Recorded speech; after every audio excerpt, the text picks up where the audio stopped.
Welcome to the fourth session. This PPT has been prepared referring many sources from various internet sources, and I do not claim any originality in preparing this PPT or video.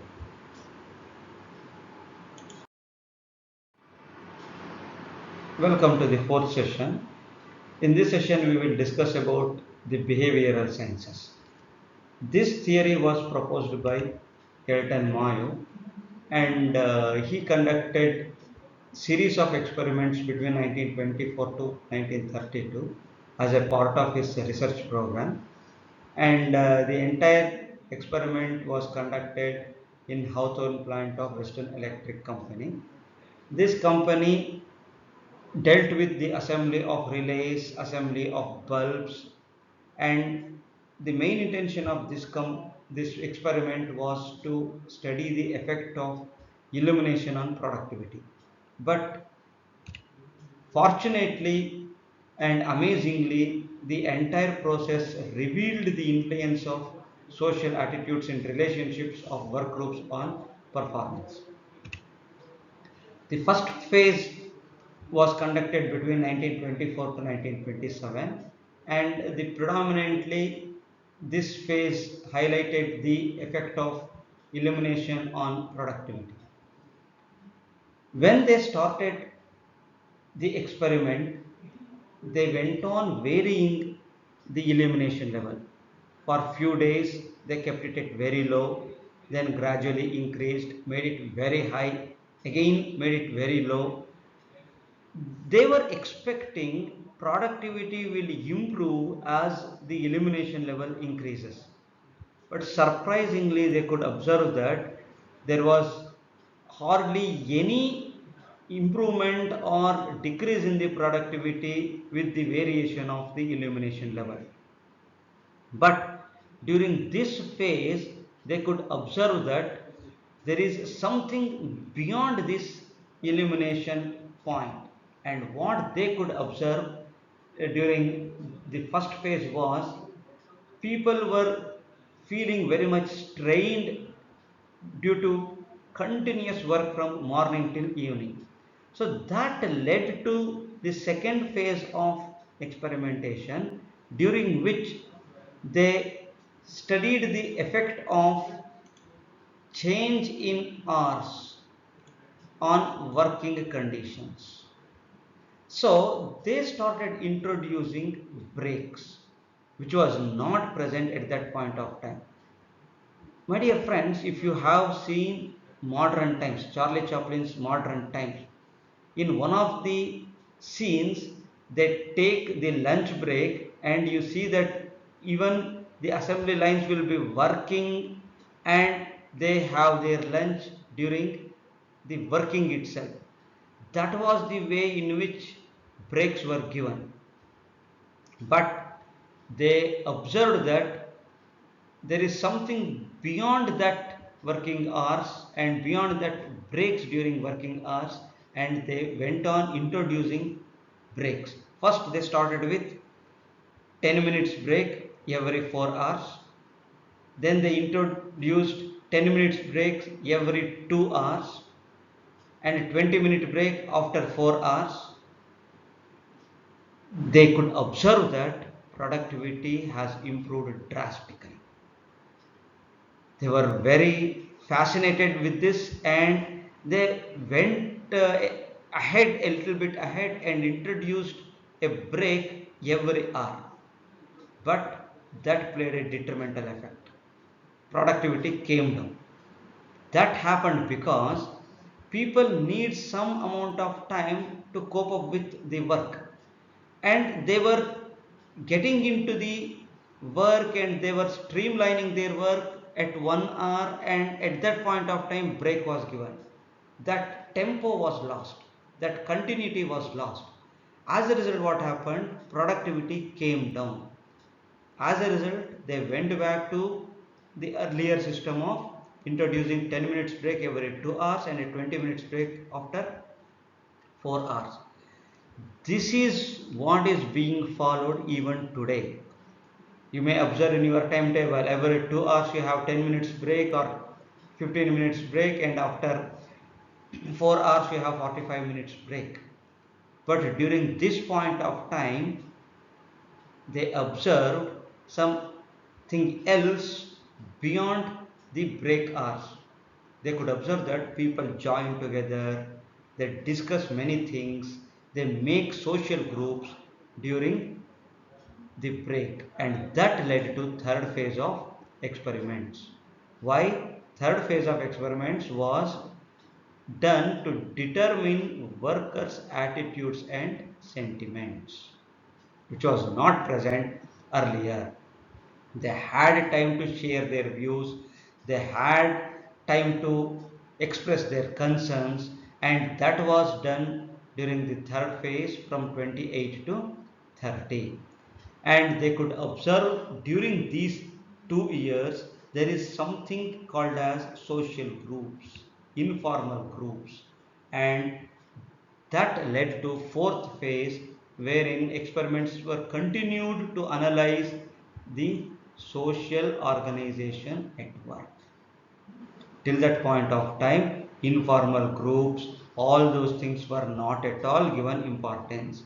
But during the third phase, they could observe there is something called as social group, and that led to fourth phase. During all these phases, they could observe that the workers are beyond their working level, beyond their sentimental level. They have something called as social at their mind, society in their mind, sentiments in their mind, and these things were conducted, and even today these behavioral sciences play a very critical role for any manager. What are the implications of Hawthorne studies? The first implication of Hawthorne study was social factors in output. Social factors played a very critical role in improving the productivity, not just the elimination level, not just the breaks during working hours. Social factors played a very critical role in deciding the output. That was the first point. Second point, group influence. It is not just the individual who will contribute towards the improvement of the productivity. Group influence play a very critical role in improving the productivity. This was the second point. The third point was conflicts. Wherever they join together, don't be under the impression that it always leads to improvement in productivity. Some of the cases that even reduced productivity, and that happened because of conflicts. All of us may not like each other, and that led to conflicts, and because of conflict in a team, conflict in a group, that particular team did not contribute to the expected level. The fourth implication was leadership. In some groups, even though that was informal, few people projected themselves as leaders, and they played a very critical role in consoling the group, reducing the conflict, and that led to improvement in productivity. Next implication was supervision. People, whether they want supervision, they do not want supervision, that was revealed. People started hating being observed from a close distance. That was another implication during Hawthorne studies. The next one is communication. Communication played a very critical role in improving the productivity. That happened during informal group meeting, that happened due to group influence, that happened due to leadership, that happened due to social factors in output. All these things aided towards improvement in communication. Next, we shall discuss about bureaucracy, which is even today present. Most of the democratic countries follow this bureaucracy. What is this bureaucracy? Max Weber started this theory, and this is what bureaucracy means. Can you see that here? There are so many people. See here,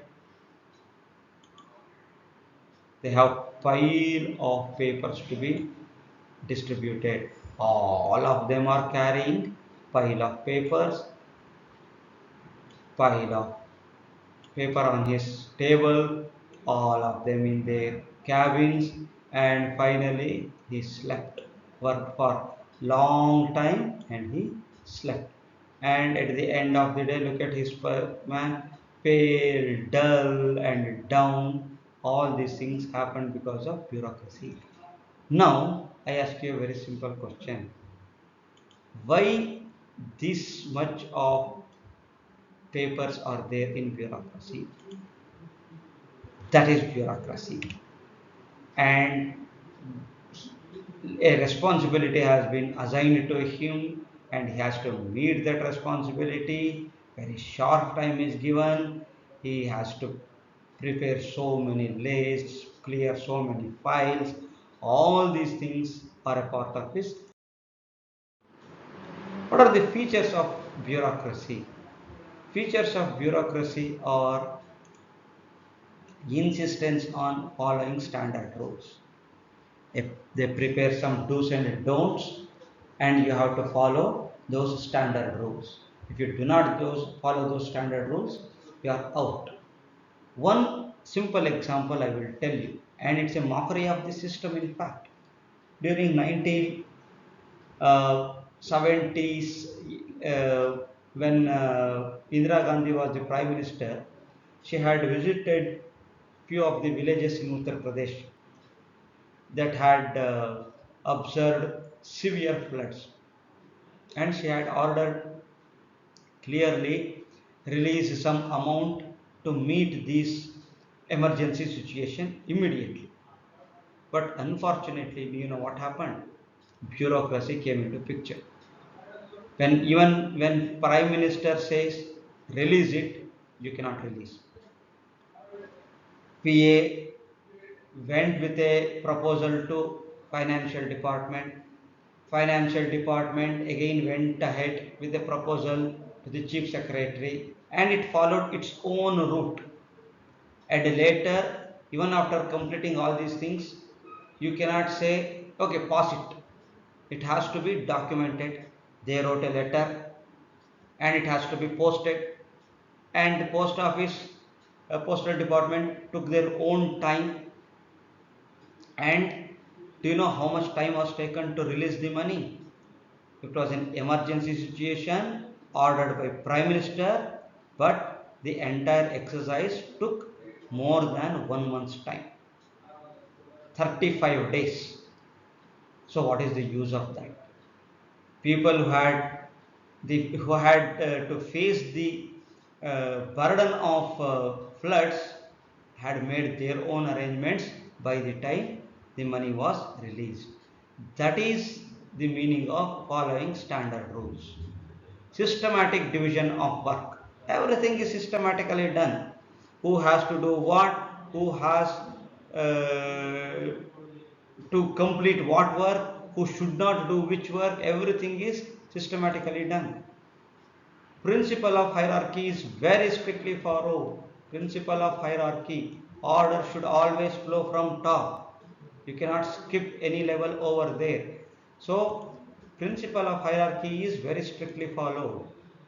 Required to have knowledge and training of application of rule.